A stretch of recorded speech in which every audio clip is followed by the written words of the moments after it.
UFC 297 is coming up next weekend, and today, guys, we are going to be breaking down every single fight on the card. We're going to get into it in just a second. Before we do, though, I do want to say hello, everybody, and welcome back to another video. If you are new here, my name is Kyle. I am your guy with many YouTube channels, and welcome back to another full card breakdown and prediction video for you, everybody. Again, guys, timestamps will be there if you'd like to skip to any particular fight. Let's get started. Starting off the card on the early prelims, we have Malcolm Gordon taking on Jimmy Flick, and this one's a little bit interesting because both guys are kind of in the same spot in their career where nobody's really paying attention to anything they do anymore. The record is pretty similar. They have similar styles. They're both primarily grapplers, and in recent times, neither of them have looked really good. Like, it's kind of shocking how similar these guys are. You know, even the same age, same height, a little bit of a reach disadvantage. But, like, when you come into this, I don't even know who's going to be the better grappler. Both of them are very strong grappling. If I had to guess, I would say Jimmy Flick, but look at it this way, okay? Jimmy Flick was on a little bit of a roll before he ended up taking a bunch of years off, right? He had a lot of hype coming in from the Contender Series, got a win over Cody Durden, which is aged pretty well in my opinion, but then the big question was, after his 2-3 year layoff, he came back against Charles Johnson. We were like, is this going to be the same dude? Turns out he's not the same dude because he looked absolutely horrible in both of these performances, and the reason why I'm leaning towards Malcolm Gordon in this pick is for that reason. While Malcolm Gordon has also lost 2 in a row, the dude isn't in the same spot as Jimmy Flick. He's losing to better opponents. Jimmy Flick looks like a shell of his former self. And if I'm not mistaken, there was a lot of controversy on him even wanting to come back to the UFC at some point. Could be wrong on that. It's just things that are kind of ringing a bell a little bit. I don't like Jimmy Flick right now at this point in his career. He's not the same fighter that he was. I'm going to pick against him. I'm picking Malcolm Gordon to get the win here. Moving on to the next fight, we have Jasmine Jasudavicius versus Priscila Cachoeira. Now, this is that fight I'm actually interested in for the division. So, I was incredibly high on Jasmine Jasudavicius, and I kind of still am, because when I started really paying attention to her when she went on this little bit of a 2-fight win streak she had going on here, because especially in this Miranda Maverick fight, she looked absolutely phenomenal. And then I can't remember if I actually bet on her. I think I did bet on her against Tracy Cortez, because I've just been that impressed for her, like, not as necessarily a fighter, but like as a fighter in the flyweight division. You know, the talent level there exactly isn't great, but exactly what I was worried about from her previous performance led to her downfall there. Her striking defense just wasn't good. This girl eats way too many shots. I mean, she still is a great fighter for the division, but the one thing that really bugs me about Jasmine is she eats too many shots. She's great everywhere else except for the striking defense, okay? And this is where it has to come into play a little bit, because she's fighting Priscila Cachoeira, who lives up to the name Zombie Girl. She walks forward and wants to take your head off. Jasmine Jasudavicius gets a lot of shots thrown at her. She eats a lot of shots. Zombie Girl does have power for the division. Will it be enough to actually put out Jasmine? That I don't know. If that doesn't happen, this should be a walk in the park for Jasmine to win. I really do believe that, but as this much of a favorite, I'm probably not going to be touching it myself. This girl is a really good fighter. She just needs to work on the defense a little bit. But other than that, Priscila Cachoeira, like I said, she wants to walk you down, take your head off. Other than that, she kind of brings nothing to the fight. But that nothing that I'm saying she brings to the fight, it's a big worry, you know? She's strong. She's powerful. She's done well in the division so far. But I'm going to pick Jasmine Jasudavicius to win this fight. She should be superior everywhere. Moving on to the next fight. This one's a very, very tricky fight. We have Yohan Lainesse taking on Sam Patterson. And the reason why I say this is tricky is because Sam Patterson looked very, very good coming into the UFC, right? I don't want to say he got fraud checked. I don't want to say that. But I mean, he was looking pretty dominant before the UFC. Coming off the Contender Series, a lot of people were behind this guy. I don't remember if I was like really going crazy about him, because now I really just think that he got knocked out his first fight in the UFC against Yanel Ashmos. He looked bad in that fight. It wasn't like, it was tough because that was a really rough loss to take. I want to say he was a pretty big favorite going in there too, but he's taking on Yohan Lainesse, who has had mixed success in the UFC. Like, we don't really like, that's so tough to say, because I don't know who's going to win this fight. This one's tough, man. Both guys are kind of okay everywhere. Yohan will have a power advantage, while Sam Patterson, he does have a problem. He can get taken down, but will Yohan Lainesse really try to take him down? The dude kind of hits like a truck. I don't know. We have seen Yohan Lainesse go for takedowns. I don't know what the game plan is going to be here, and I don't know the conclusion. That's why I'm stuck on this fight, man. It's gonna be a very fun fight. maybe that Canadian advantage. They're fighting in Canada. Remember last time, like every single Canadian fighter won on the card? I really don't know. This is a 50-50 fight, honestly, guys. But if you made me pick, I would pick Sam Patterson. I would. He looked so good before his knockout, man. I'll give him one more chance, but I'm not confident in saying that, though. Moving on to the next fight, another very tricky fight we have going on here. It's Gillian Robertson versus Polyana Viana. Man, WMMA is doing great this card. I'm actually looking forward to this fight as well. We have Gillian Robertson, who I'm actually quite disappointed in because 12-8, honestly, the record speaks for itself, and she was always that 12-8 type fighter. You know, win one, lose one type fighter. But then she went on a 2-fight win streak here. In this, and maybe I shouldn't have because maybe I was kind of overhyping her opponents a little bit and overhyping her skill. I was so impressed with her that I bet on her to beat Tabitha Ricci. I did. And I thought she was going to keep improving. I thought she was going to look great, but then she just looked like crap in this fight. The 12-8 record showed. Sometimes she looks good. Sometimes she doesn't. She is just a jiu-jitsu fighter. Her hands suck. You know what you're getting with Gillian Robertson. Looking back on this, I should not have bet on this fight.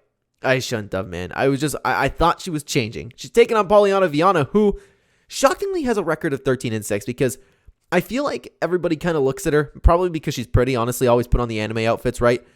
I think that people overhype her a little bit. They go, oh my god, it's a chick with knockout power, or it's because she hit that dude that tried to rob her or something. I don't remember. There was a clip of a guy that looked all busted up from Polyana Viana. But anyways, she looked like crap in her last fight too. She was just controlled and submitted.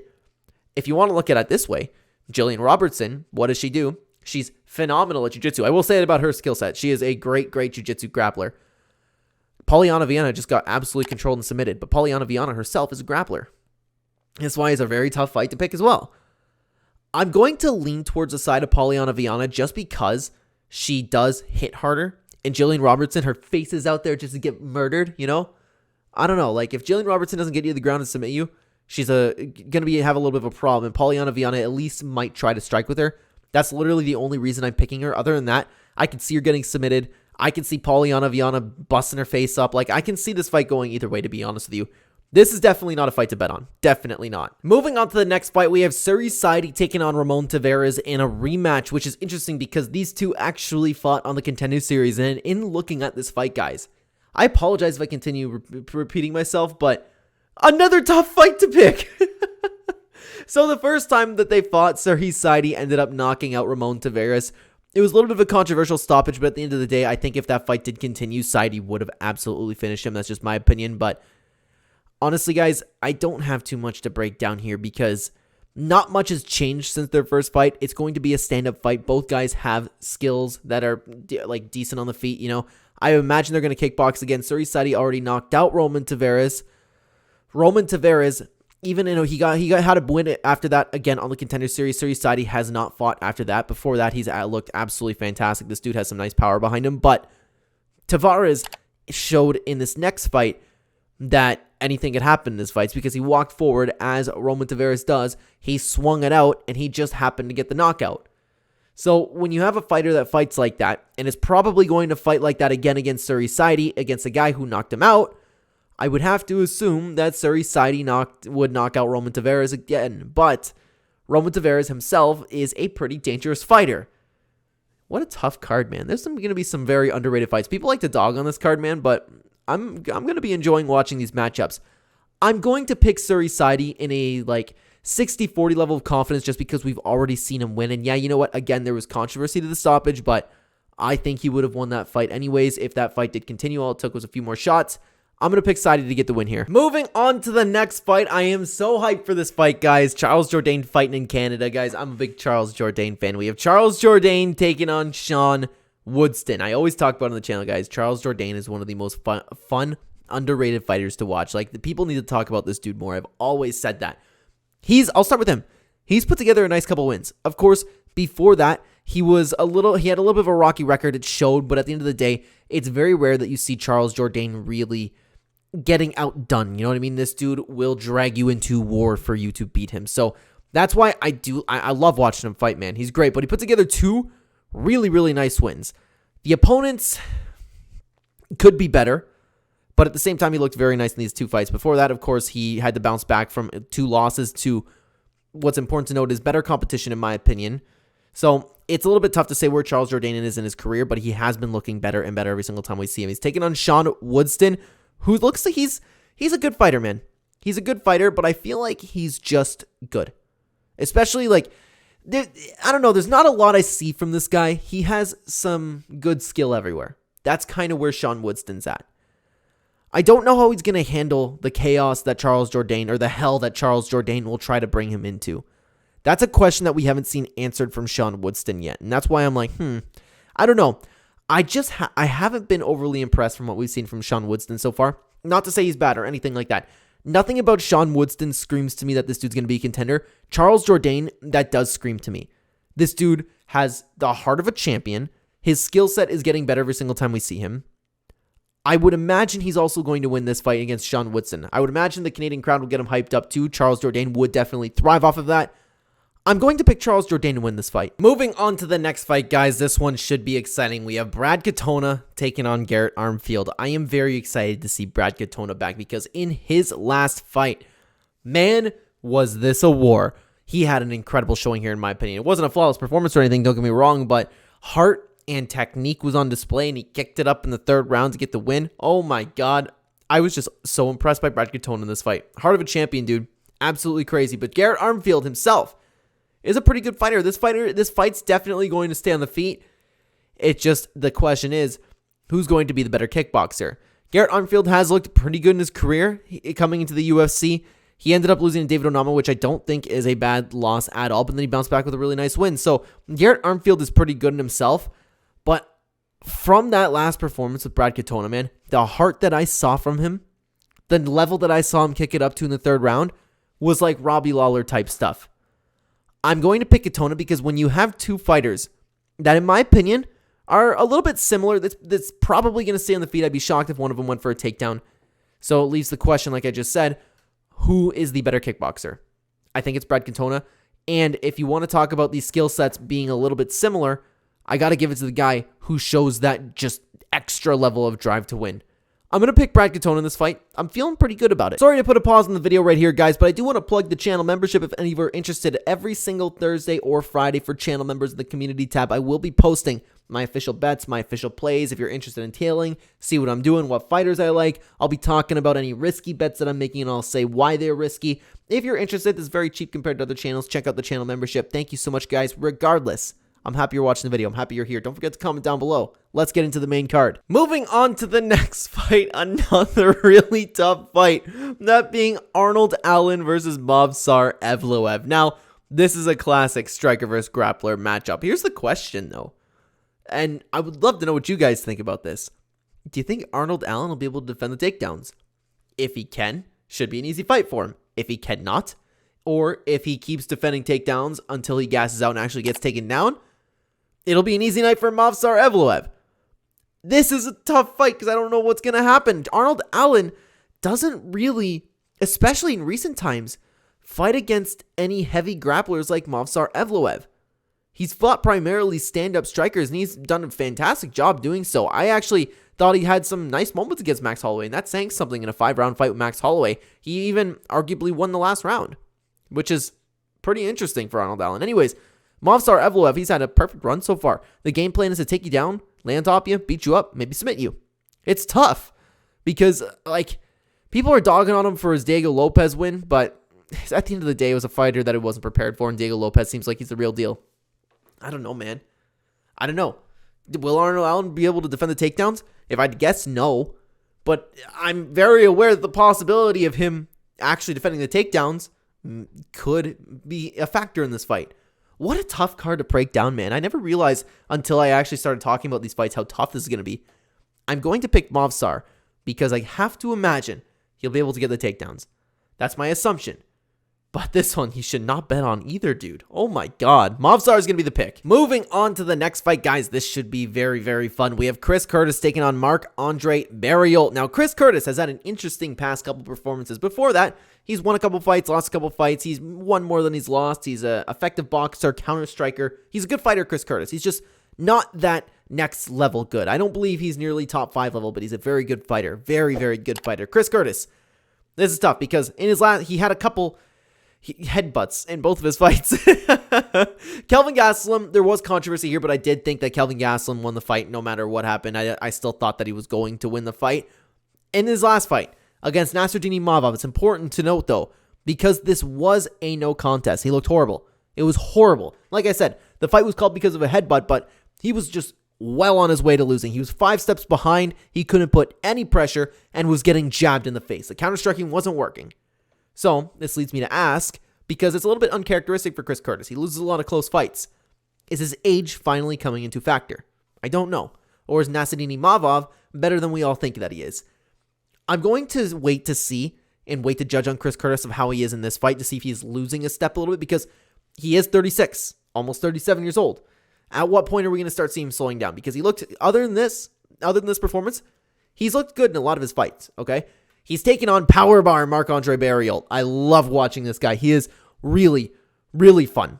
He has a solid skill set everywhere. Kind of, to be honest with you, you know how I say Chris Curtis is a pretty good boxer, but he's not top 5 level? I kind of think that about Marc-Andre Barriault, but regarding everything, this dude is an all-around fighter, has no problem getting into a war, and he's just very, very fun in general. And you know the style, man.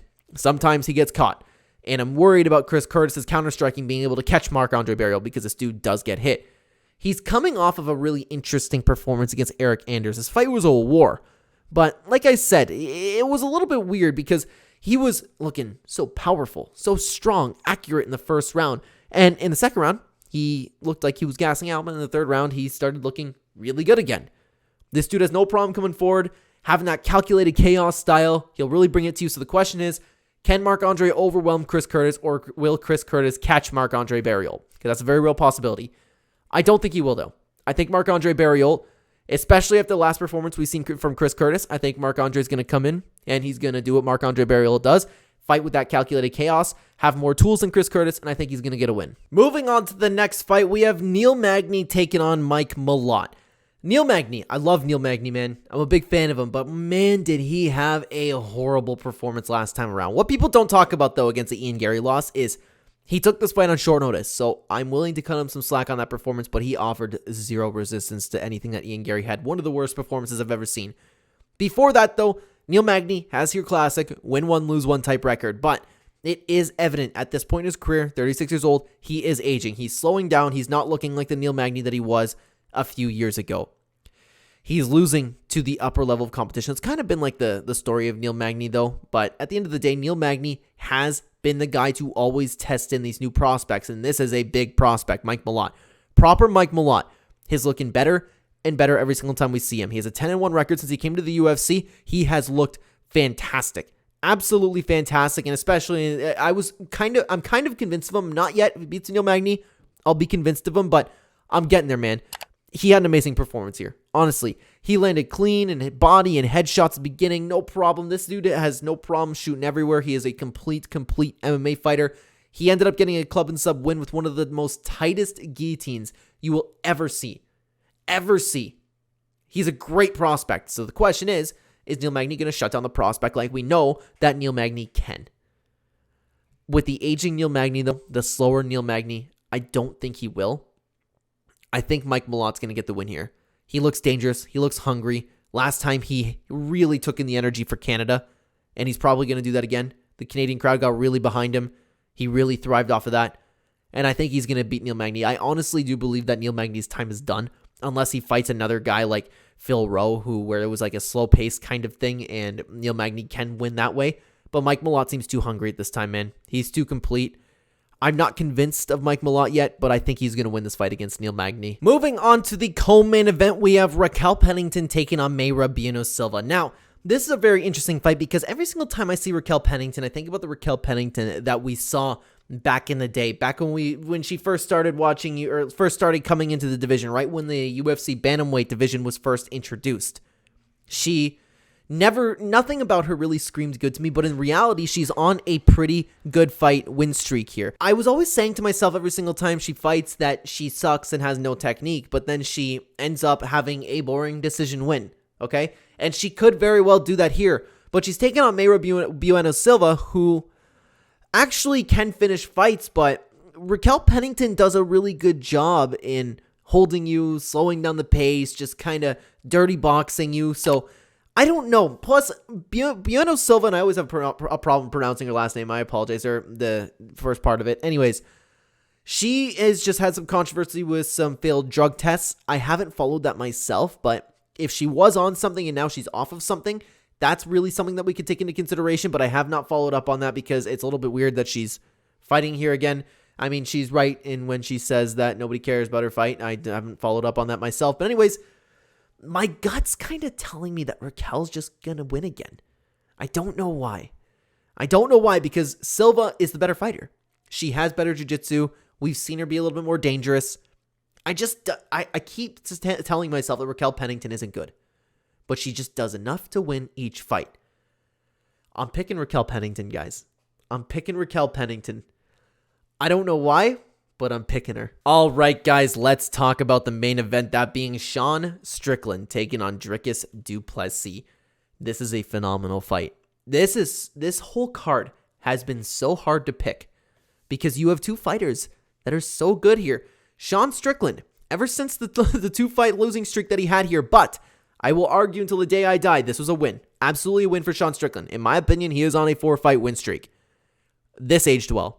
This didn't necessarily age so well, but this also aged well. I know that was his last fight, but Sean Strickland is so much better than everybody thought he was. Sean Strickland did a fantastic job and had a phenomenal last performance against Israel Adesanya. Dricus du Plessis, he's looked phenomenal as well. It's kind of like the tale of two fighters where all of the MMA fans kind of overlooked them, and now they're fighting for the belt. Dricus du Plessis has been looking better and better every single time we see him, especially in his fight against Robert Whittaker. Who saw that coming? Sean Strickland's fight against Israel Adesanya. Who saw that coming? These guys are defying the odds. Dricus du Plessis, famous for that style that doesn't look like it works, but it does. Sean Strickland, the walk forward iCarly stance, works. Both of these guys are fantastic, and I can't wait to see what happens here. Here's the thing, though. There are times, and we all know this, that Dricus du Plessis just looks gassed out, but he fights through it somehow. We know he got a deviated septum surgery. That could be fixed now. We don't know. But I don't think that's going to single-handedly transform his cardio. Sean Strickland had such a great last performance that I think I'm going to pick him again. But I'm picking him in like a 60-40 level of confidence here because Sean Strickland is just so comfortable in there. Dricus du Plessis will probably strike with him, if I had to guess. I'd be a little bit, I don't know, maybe. Dricus du Plessis will probably want to make a statement. This is such a tough fight to break down. I would imagine Sean Strickland, no matter what Dricus du Plessis throws, no matter what the chaos is, no matter if Dricus du Plessis starts overwhelming him, I believe Sean Strickland will be comfortable there and do what Sean Strickland does. Walk you forward, take whatever you have to give him, do enough, just slip a little bit out of the way, just so you're missing all your shots, losing a little bit of self-confidence, and Sean Strickland in a 5-round fight, which we know he thrives in. We don't know if Dricus du Plessis will thrive in that, but I think Sean Strickland will get a nice decision win here. I don't know if he'll finish Dricus du Plessis, but I'm going to be picking Sean Strickland, guys. I just have to give it to the 5-round edge for him and the performance that he had last time. Wow. I'm picking Sean Strickland in a low-level confidence here. But, guys, that is going to do it for the UFC 297 card breakdown, guys. Thank you so much for watching. Let me know what your picks will be down below. If you are interested, by the way, if you're interested in watching a tier list video on every single moment in UFC history that has been my favorite to watch, I ranked them all on a tier list. Check it out, guys. Thank you so much for coming. Take care.